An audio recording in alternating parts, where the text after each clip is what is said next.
네. 하나님의 말씀은 출애굽기 3장 1절 말씀입니다.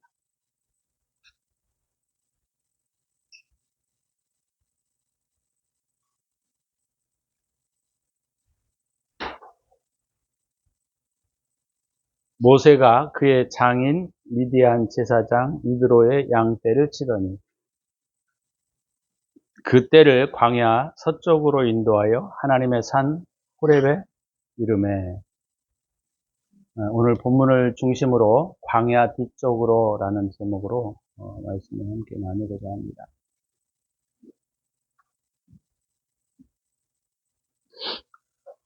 우리는 태어날 때부터 이기심과 악으로 우리가 이렇게 점철되어 있습니다.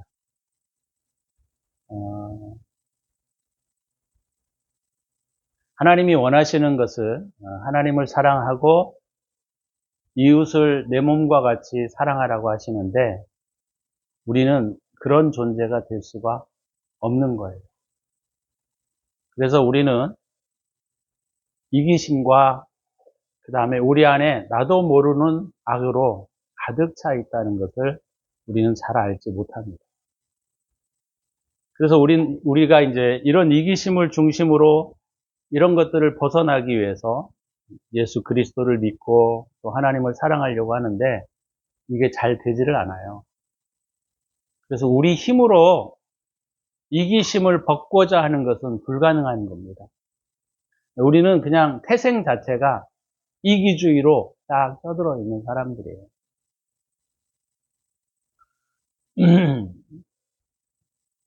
그래서 모든 일을 할 때에도 이기심이 발동되기 시작합니다.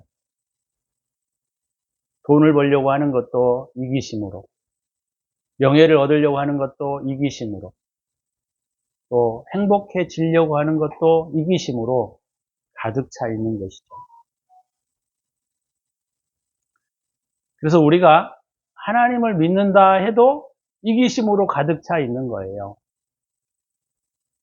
그래서 신앙생활을 항상 이기주의적 입장에서 해석하고 성경을 이기주의적 관점에서 이해하기 시작하는 것이죠. 그래서 우리는 이 이기주의에 벗어날 수 없다라고 하는 겁니다.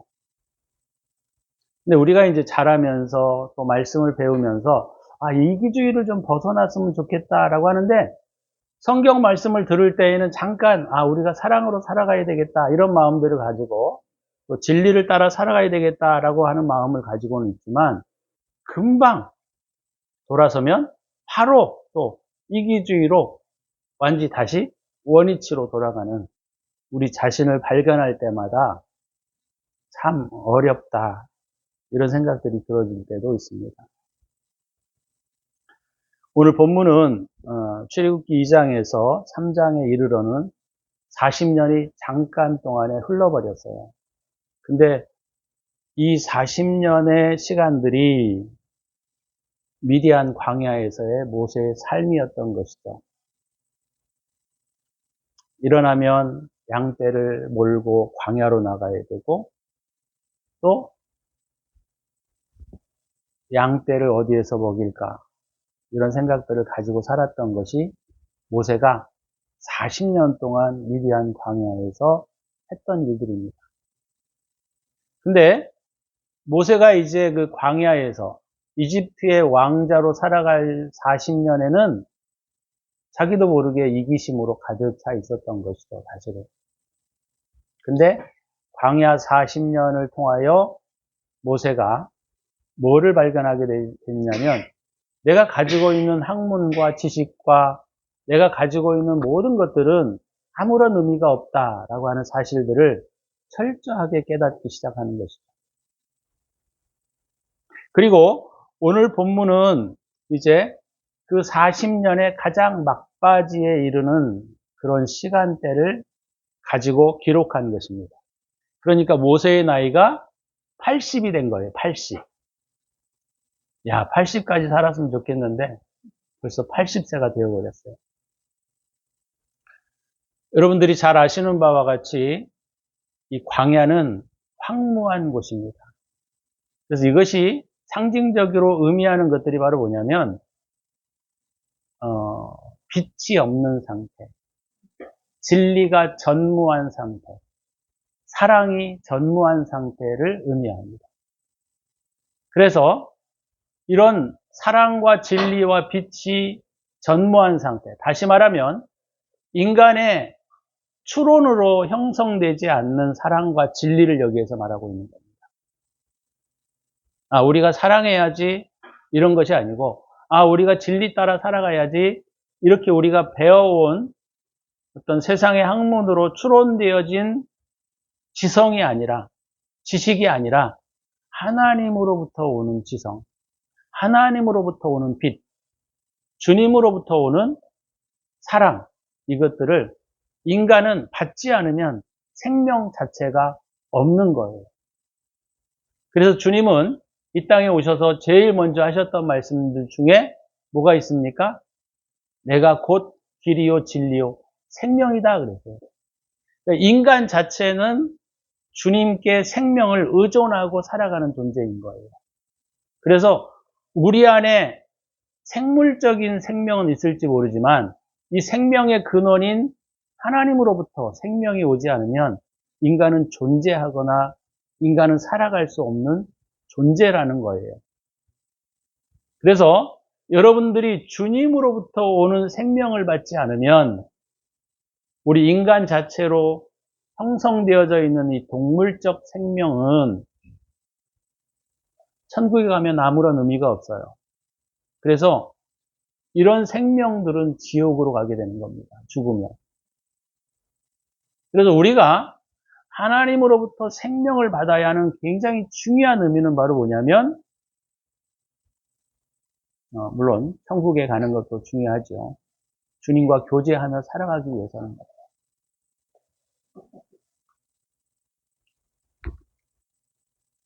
그래서 이런 광야의 세월 속에서 이기적으로 배워왔던 지성과 이기적으로 배워왔던 모든 명예와 권세들을 내려놓고 이 광야를 통해서 일상적인 삶을 통하여 주님으로부터 오는 생명, 다시 말하면 주님으로부터 오는 빛을 받는 시기인 거예요.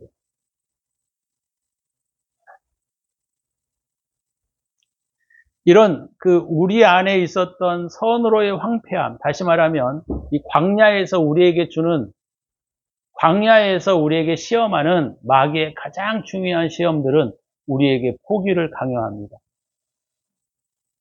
너 포기해. 너 이제 죽었어. 넌 의미가 없어. 이렇게 우리에게 자포자기하도록 부추기는 것이죠. 그래서 광야에서의 시험이라고 하는 것은 굉장히 고통스럽고 우리 힘으로 극복할 수 없는 문제이기도 하고 우리 힘으로 극복할 수 없기 때문에 하나님 앞에 내려놓는 겁니다. 내 능력으로 이 부분들을 획득할 수 없기 때문에 주님 앞에 겸허하게 내가 배워왔던 지성과 내가 추론해왔던 지식들을 잠시 내려놓는 거예요. 그것이 모세가 40년 동안 광야 생활을 했던 가장 중요한 의미인 거예요.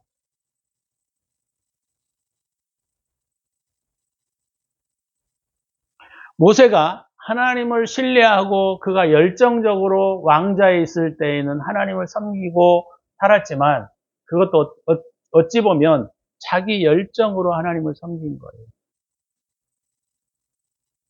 그래서 광야의 시기에 모세는 일상을 통하여 그가 배워가고 있는 것이 바로 뭐냐면 하나님 앞에 내려놓는 것이요. 하나님 앞에 무력하게 되는 것이 모세가 광야 동안 배워야 할 것들이라고 하는 것이에요. 오늘 우리가 찬양할 때에도 왜 나만 겪는 고난이냐 이렇게 얘기를 하고 우리가 찬양을 드렸지만 나만 겪는 것은 아닙니다. 우리 모두는 이 광야를 통과해야 되는 거예요.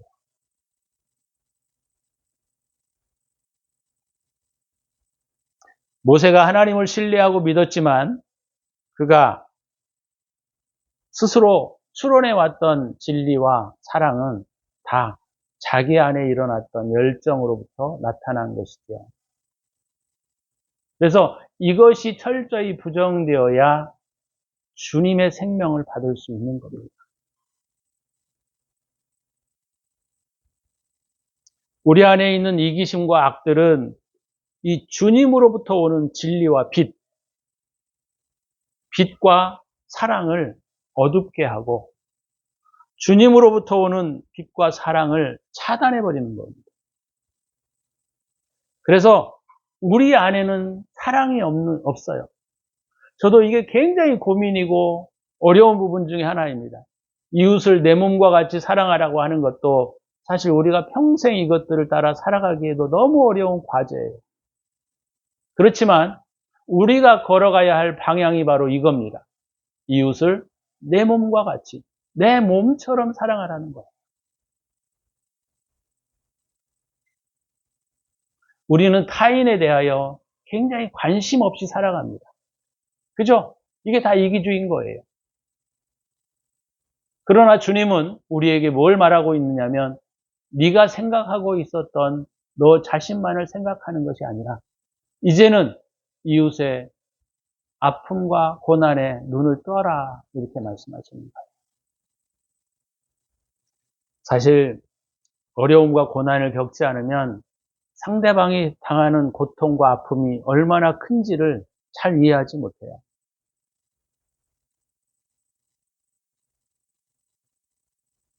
머리로는 이해를 할 수 있는데 감정적으로 이해할 수 없는 겁니다.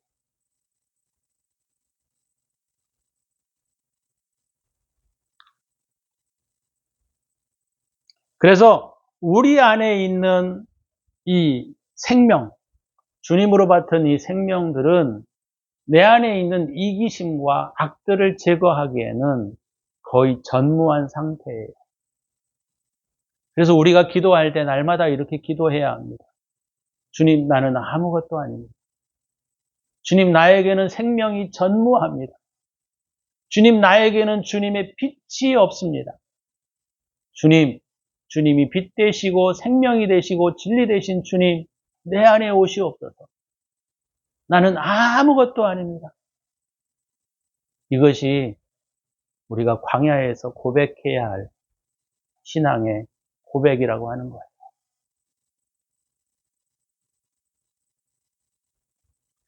우리 안에 있는 이 생명적으로, 생물적으로 자라난 생명들은 우리 안에 있는 이기심과 악들을 제거하기에는 부족합니다. 전혀 불가능한 거예요. 우리 안에 있는 악과 이기심을 극복하기 위해서 우리가 취해야 할 방향은 뭐냐면 나를 부인하는 겁니다. 나를 내 생명에서 제거하는 거예요. 그것이 광야에서 우리가 싸워가야 할 가장 중요한 과제라고 하는 거예요.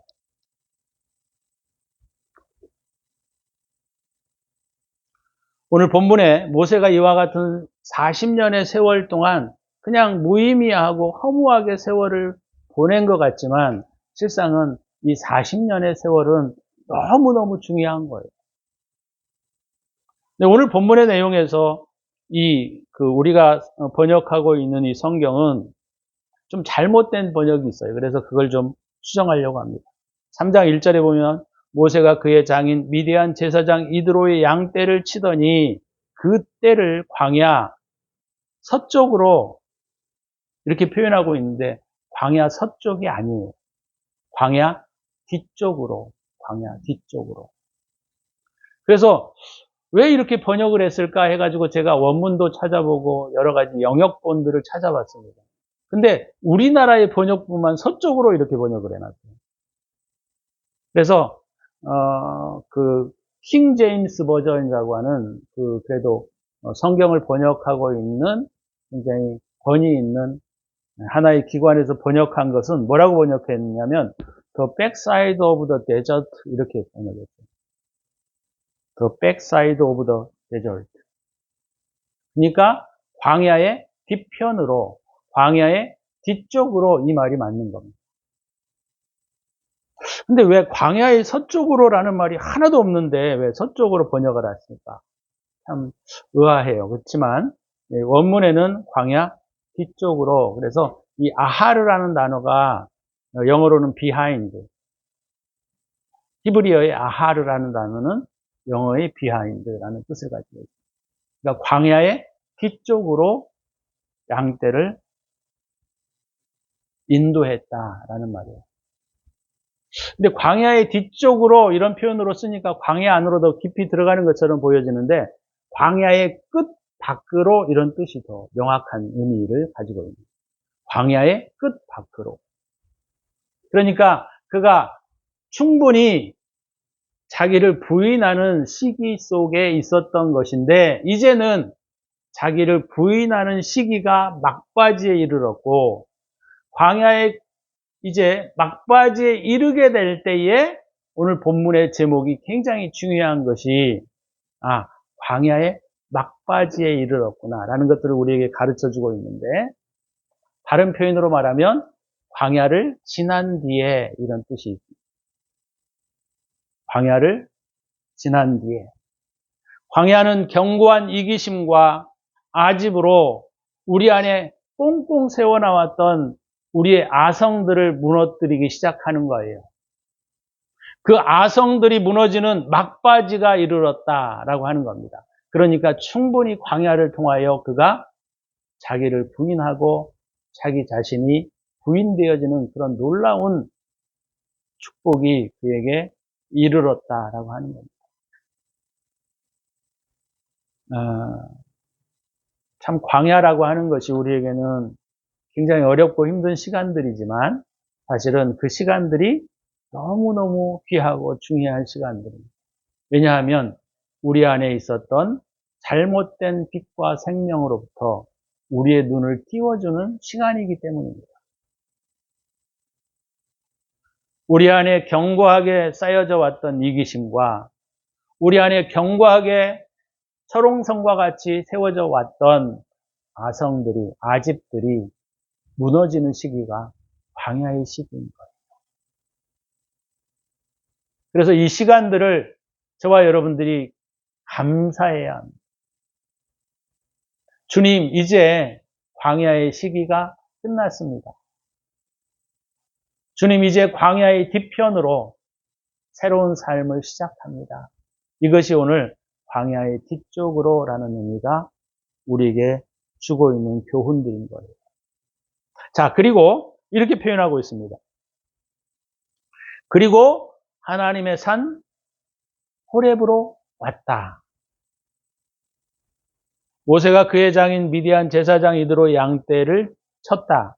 그리고 그떼를 광야의 뒤편으로 인도하여 이제 하나님의 산 호렙에 이르렀다. 이렇게 표현하고 있는 거예요. 번역이. 자, 그래서 두 번째는 그리고 하나님의 산 호렙에 이르렀다. 이거예요. 자, 하나님의 산은 성경에서 여러 군데 자주자주 나타나는 현상 중에 하나입니다. 시온산 위에 또는 시내산 위에서 율법을 받고, 산이 의미하고 있는 것들은 제가 상징적으로 사랑과 선을 상징한다 그랬죠. 그래서 하나님의 산 호렙에 모세가 이르렀다라고 하는 것은 그냥 이렇게 쓰는 낱말이 아니라 굉장히 중요한 우리의 심리적 상태를 우리에게 묘사해 주고 있는 겁니다. 그것은 바로 뭐냐면 하나님의 신령한 사랑이 이제는 우리 안에 뚫고 들어올 수 있는, 우리 안에 아성을 허물어뜨릴 수 있는 곳에 이르르게 된 거예요. 다시 말하면 하나님의 사랑과 빛이 이제 우리 안에 나타나는 시기가 되었다. 이렇게 표현할 수 있는 겁니다. 이것은 어떤 면에서 우리에게 조금 섣부른 설교일 수도 있지만, 광야의 시기가 끝나면 하나님의 산으로 우리가 이르게 되는 거예요.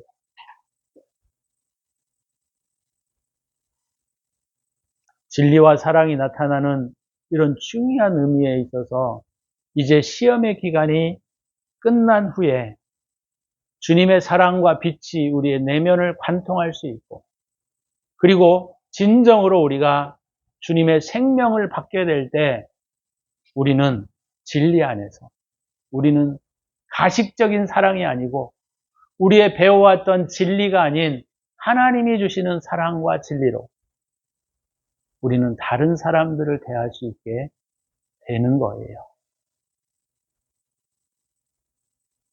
저도 참 오랫동안 힘들어했던 것들이 바로 뭐냐면 사람들을 사랑하고 싶은데 그게 안 되는 거예요. 사람들을 이해하고 싶은데 그게 안 되는 거예요.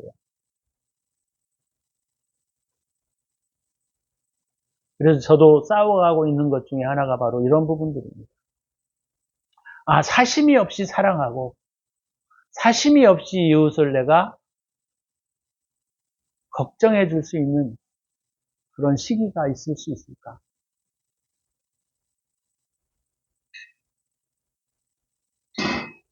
주님의 사랑과 빛으로 우리가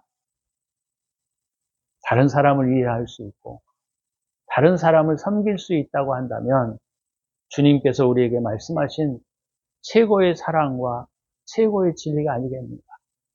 근데요, 저도 지금까지 사람들을 대해온 패턴들을 보게 되면 내게 이익이 되니까 사람들을 사랑했고, 내가 사람들을 귀히 여겼던 것들은 나와 이해관계가 있었기 때문에 그들을 사랑했고 섬겼던 부분들도 많습니다.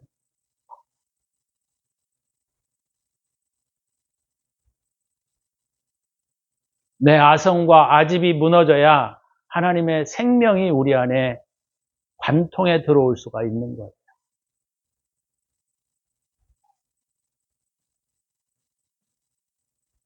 우리가 시험의 상태가 우리 안에, 우리 인생 가운데 있겠지만 시험의 상태를 어느 정도 벗어나게 될 때 우리 내면에 주님의 선과 주님의 사랑과 빛이 우리 안에 이제 꿰뚫고 들어오는 시기가 있는 거예요. 제가 사람들을 이렇게 자주 영적인 면으로 이렇게 볼 때가 많습니다. 근데 보게 되면 대부분들이 시커매요. 주님의 빛과 사랑이 거의 들어오지 않습니다.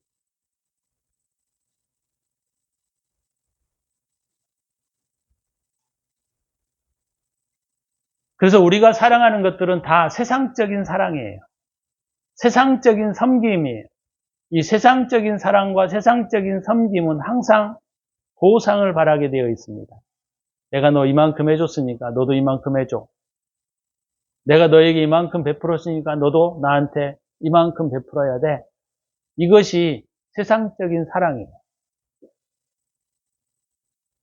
다 우리가 아부를 떨고 또 높이 있는 지휘자들에게 우리가 아첨하는 이유가 뭡니까? 자기 이익 때문인 거죠. 이 사람에게 잘 보이면 이 사람에게 좋은 것들이 나오니까 우리가 잘 보이는 거 아니겠어요? 근데 주님의 사랑은 그렇게 하면 안 된다는 거예요. 참 어려운 부분이긴 하지만 근데 내게로부터 추론되어져 나온 사랑과 진리는 절대로 주님의 사랑과 진리 안에 행동할 수가 없게 되는 겁니다.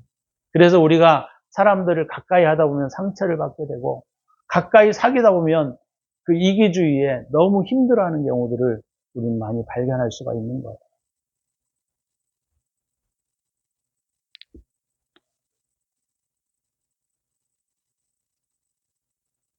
우리 안의 아집과 이기심은 반드시 주님의 생명으로부터 파쇄되어야 합니다. 우리의 이기심과 악들은 우리 안에서 주님의 사랑과 진리로 반드시 파쇄되어야만 합니다. 그렇지 않으면 우리는 좋은 곳으로 갈 수 없어요.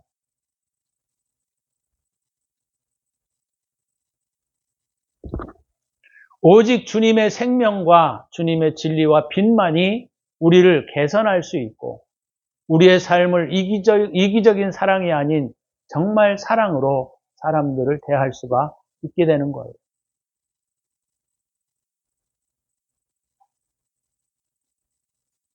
우리가 기도할 때 주님 앞에 이런 기도를 해야 돼요. 그래서 주님, 내 안에 주님의 사랑과 빛이 들어오게 하옵소서. 그래서 광야는 우리가 갈급함으로 우리가 이해할 수 있잖아요. 물이 없어서 갈급하고 내가 필요한 것들이 없어서 갈급하고. 그래서 광야의 시기에 우리가 하나님께 구해야 할 가장 중요한 것은 뭐냐면 물이 되시고 생명이 되신 주님을 우리가 갈구하셔야 합니다.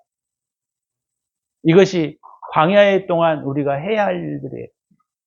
나를 부인하고 오직 주님의 사랑으로부터, 오직 주님의 생명으로부터 내 안에 채워지기를 주님께 간구해야 합니다. 그래서 막달라 기도 하시면 안 돼요. 막달라 기도. 하나님 이거 주세요, 저거 해주세요. 이렇게 하지 말고 주님, 주님의 진리와 사랑이 내 안에 깃들기를 원합니다. 주님의 진리와 생명이 내 안에 들어오기를 소원합니다. 이런 갈급한 마음은 광야를 통하여 형성되어지는 것들이에요.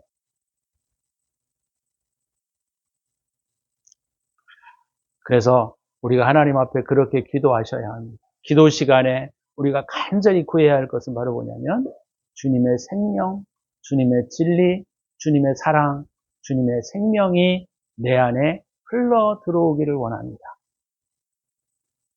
그래서 사심이 없는 사랑, 사심이 없는 진리,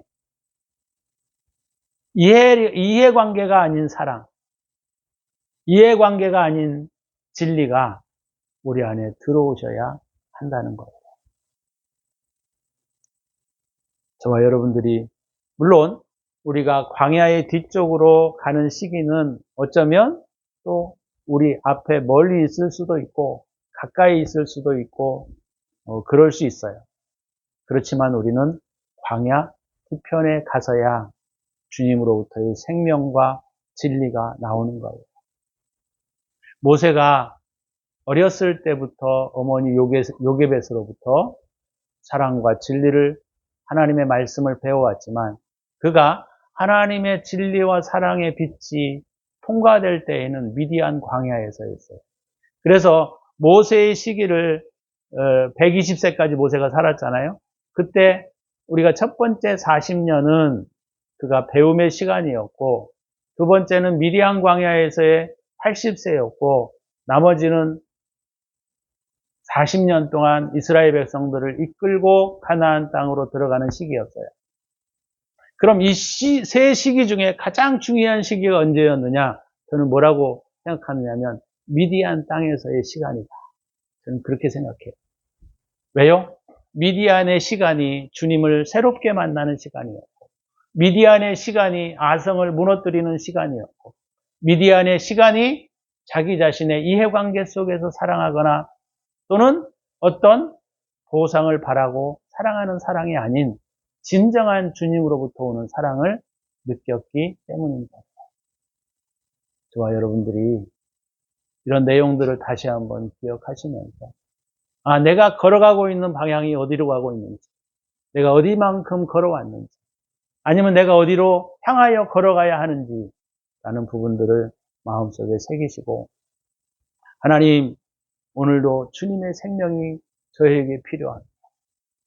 주님 오늘도 주님의 빛이 저에게 필요합니다.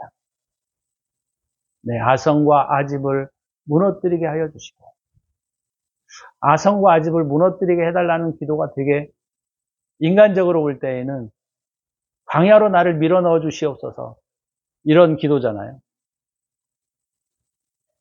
근데 어찌됐건 우리가 주님께 이 미디안의 시간은 축복된 시간이고 나를 바꾸는 시간이고 나를 새롭게 세우는 시간이고 내가 아닌 주님의 생명이 나로 더불어 나타나는 시간이고 그렇다고 볼 때 이 광야의 시간은 미디안의 시간은 모세의 생애 중에서 가장 꽃다운 시기입니다. 우리가 꽃을 피우게 될 때 봄이 새싹을 피우기 전에 냉혹한 추위를 견디고 냉혹한 추위를 지날 때에 향기로운 꽃의 향기를 발할 수 있는 것과 같이 우리도 이런 시기를 통하여 향기 나는 사람으로, 빛이 나는 사람으로 세워질 줄로 믿습니다. 여러분들이 그런 삶을 살아갈 수 있도록 주님께 기도하시기를 바랍니다. 기도합니다. 기도할 때 주님 나에게는 이기심과 이기주의로 가득 차 있습니다.